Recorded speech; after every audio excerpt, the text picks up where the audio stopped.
नमस्कार मंडळी, विभूती दर्शन या यूट्यूब चॅनलमध्ये तुमचे सर्वांचे स्वागत आहे। अश्विन महिन्याच्या शुक्ल पक्षाच्या प्रतिपदा तिथीला नवरात्राची सुरुवात होते आणि नवरात्राचा प्रत्येक दिवस अतिशय महत्त्वाचा असतो।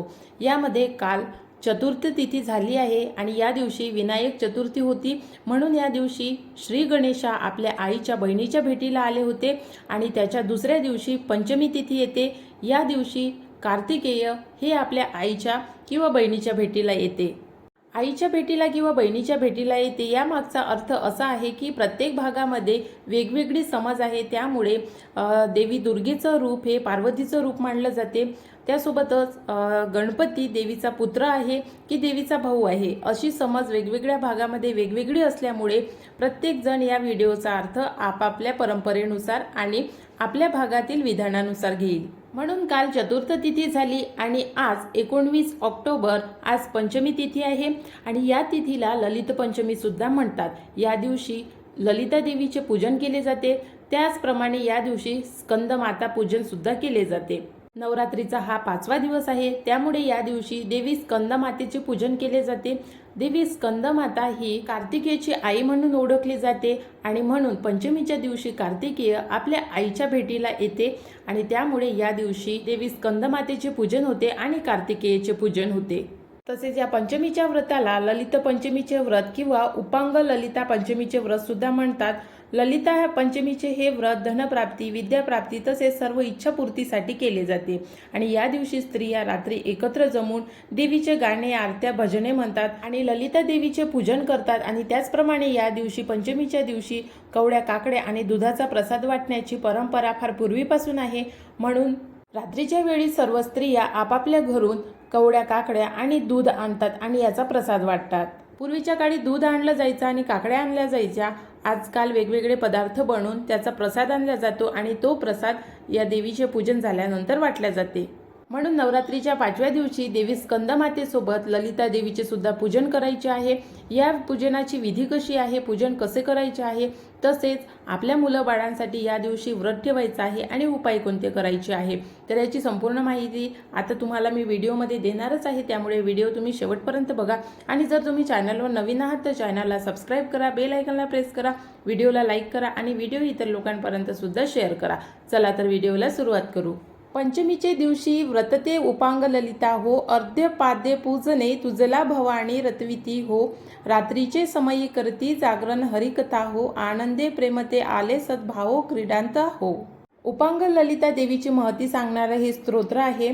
या स्तोत्राचं म्हणणं असं आहे की पंचमीच्या दिवशी अर्ध पायावर म्हणजे एका पायावर उभं राहून देवीची, भवानीची पूजा केली जाते। रात्रीच्या समयी जागरण केलं जाते आणि हरिकथा वाचन केलं जाते आणि सर्वजण प्रेमाने आणि आनंदाने देवीच्या पूजनासाठी एकत्र येऊन देवीचे पूजन करतात। देवीला प्रसन्न करण्यासाठी वेगवेगळ्या मार्गाने भक्त आपली श्रद्धा अर्पण करीत असतात। कोणी पाण्यात उभं राहून आपली श्रद्धा अर्पण करते देवी प्रसन्न व्हावी यासाठी, तर कोणी एका पायावर उभं राहून ललिता देवीची उपासना करते। म्हणून नवरात्रीचं पंचमीचं व्रत हे अतिशय महत्त्वाचं मानलं जाते। या दिवशी भक्तांच्या सर्व इच्छा पूर्ण होतात, म्हणून ललिता देवीची आणि स्कंदमातेची आराधना केली जाते, पूजा केली जाते। म्हणून नवरात्रीचा 5वा दिवस असला आणि या दिवशी स्कंदमाता पूजन जरी असले तरी या दिवशी या व्रताची देवी ही ललिता देवी आहे।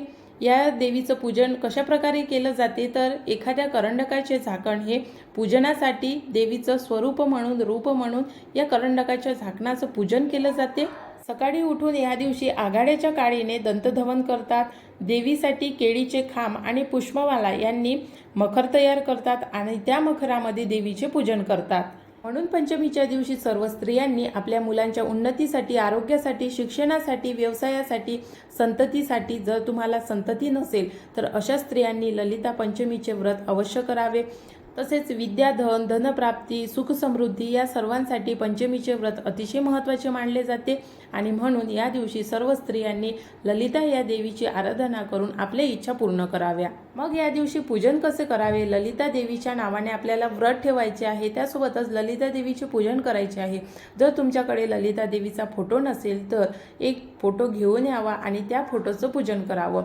नाहीतर मग तुमच्या घरी जे कोणतीही मूर्ती किंवा फोटो असेल, लक्ष्मीचा फोटो असेल असेल, मूर्ती असेल तर त्या फोटोचं पूजन करावं. आणि तुम्ही जर घट बसवला असेल, त्या घटामध्ये जर तुम्ही फोटो स्थापित केला असेल, मूर्ती स्थापित केली असेल, तर तो फोटो किंवा मूर्ती जागेवरून हलवू नये. आणि जर कोणी नवीन असेल, त्यांना हे व्रत करायचे असेल, तर अशा स्त्रियांनी आधी सर्वप्रथम आपल्या घरातील देवीच्या फोटोला किंवा मूर्तीला पंचामृताने अभिषेक घालावा आणि फोटोला स्वच्छ करून पूजनामध्ये ठेवावं. या दिवशी केळीच्या पानाचा खांबाचा मखर तयार करावा आणि देवीला त्या मखरामध्ये देवीचं पूजन करावं.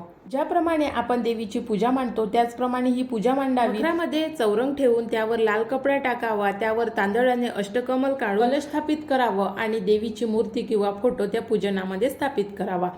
नवरात्रीचा हा 5वा दिवस असल्यामुळे या दिवशी रंग येतो हिरवा, कारण स्कंदमातेला अतिप्रिय रंग हिरवा आहे आणि ललिता देवीचा रंग हा पिवळा आहे. त्यामुळे या दोन रंगामध्ये थोडा संभ्रम आहे, म्हणून हिरव्या रंगाचे किंवा पिवळ्या रंगाचे कपडे तुम्ही घालून देवीचे पूजन करू शकता. आणि तसेच या दिवशी 5वी माळ असल्या कारणाने या दिवशी देवीला जास्तीत जास्त हिरवा रंग समर्पित करायचा आहे. म्हणून कदाचित ललिता देवी ही या व्रताची देवता असून या दिवशी ललिता देवीला 48 दुर्वांचा हार अर्पण केला जातो. त्यासोबतच तुळशीच्या पानांचा सुद्धा हार अर्पण केला जातो. हिरव्या पानांचा हार अर्पण केला जातो. म्हणून मान्यतेनुसार या दिवशी हिरव्या रंगाला जास्त महत्त्व आहे. त्याचप्रमाणे या दिवशी देवीला नैवेद्यामध्ये लाडू, वडे, घागरे यासारखे जे पदार्थ आहे त्या पदार्थांचा नैवेद्य दाखवला जातो. आणि अशा प्रकारे ललिता देवीची पूजा करतात. पूजनामध्ये ओटी ठेवल्या जाते आणि ही ओटी देवीला समर्पित असते. जर तुम्हाला मूलबाळ होत नसेल तर तुम्ही पंचमीच्या दिवशी जी संपूर्ण ओटी असते सौभाग्याची, ती ओटी आपल्या कुलदेवीच्या मंदिरामध्ये न्यावी आणि कुलदेवीला अर्पण करावी. तसेच आपण जर घरी पूजा मांडली असेल तर त्या पूजनामध्ये सुद्धा एक ओटी ठेवावी. आणि अशा प्रकारे देवीचं पूजन करून घ्यायचं आहे. हळद, कुंकू, अक्षदा वाहून देवीला या दिवशी हिरवा रंग आहे त्यामुळे हिरव्या रंगाची माळ अर्पण केली जाते. म्हणून 48 दुर्वांचा हार या दिवशी देवीला अर्पण करावा. तसेच तुळशीच्या पानांचा सुद्धा हार तुम्ही अर्पण करू शकता. त्याचप्रमाणे देवीला लाल रंगाच्या फुलाची सुद्धा एक माळ अर्पण करावी. त्यानंतर देवीची आरती करून हरिकथा वाचन करावं आणि एक मंत्र बोलावा. हा मंत्र तुम्ही 1 माळ 2 माळ कितीही वेळा या मंत्राचा जप करू शकता.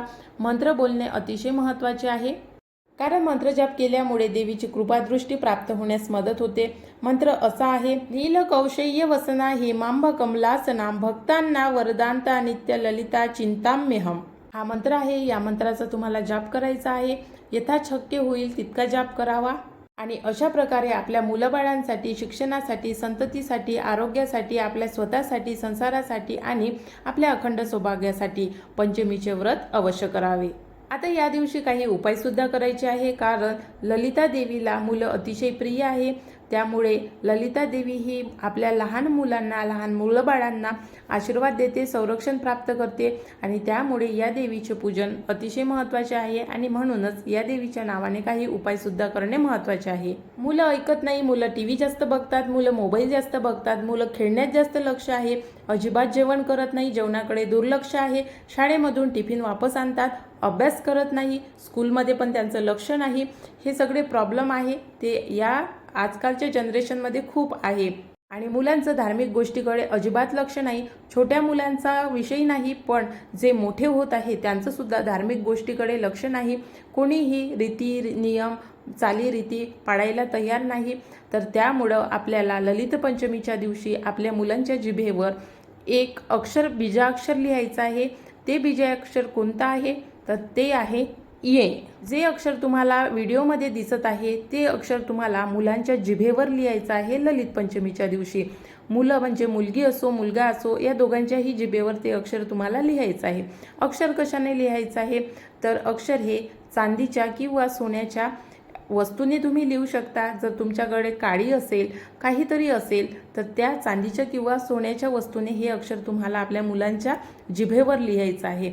आणि जर या दोनपैकी काहीच नसेल तर मग तुळशीची काडी घ्यावी आणि या काडीने आपल्या मुलांच्या जिभेवर एक अक्षर लिहावं. जे तुम्हाला सांगितलं आहे ते अक्षर ए आहे. ए तर ते अक्षर आपल्याला सहदाने लिहायचं आहे, ज्याला मध म्हणतात. या मधाने ते अक्षर लिहायचं आहे आणि हे ललित पंचमीच्या दिवशी लिहायचं आहे.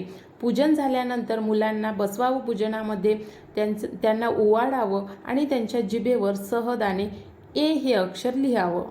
ये हे अक्षर माता सरस्वतीचे बीजाक्षर आहे. त्यामुळे आपल्या मुलांच्या जिभेवर माता सरस्वती नेहमी असावी, म्हणून त्यांच्या उन्नतीसाठी, त्यांच्या प्रगतीसाठी ए हे अक्षर तुम्ही पंचमीच्या दिवशी आपल्या मुलांच्या जिभेवर नक्की लिहावं. आता हे अक्षर तुम्हाला पंचमीच्या दिवशी आपल्या मुलांच्या जिभेवर लिहायचं आहे. तर मग किती वर्षापर्यंतच्या मुलांच्या जिभेवर हे अक्षर तुम्ही लिहू शकता? जे मुलं 12 वर्षापर्यंतचे आहे त्यांच्या जिभेवर हे अक्षर तुम्ही लिहावं. आणि जे मुलं 12 वर्षापेक्षा जास्त आहे त्यांच्या दोन्ही हातावर हे अक्षर तुम्ही लिहावं. आणि अशा प्रकारे हा उपाय तुम्हाला पंचमीच्या दिवशी करायचा आहे. अतिशय सोपा उपाय आहे आणि देवी सरस्वतीची आराधना करून या दिवशी हा उपाय करायचा आहे. आणि देवीला आपल्या मुलांवरती लक्ष ठेवण्यासाठी आराधना करायची आहे, देवीची उपासना करायची आहे. आणि आपलं मूल हे प्रत्येक क्षेत्रामध्ये यशस्वी व्हावं यासाठी देवी सरस्वतीचा आशीर्वाद पाहिजे.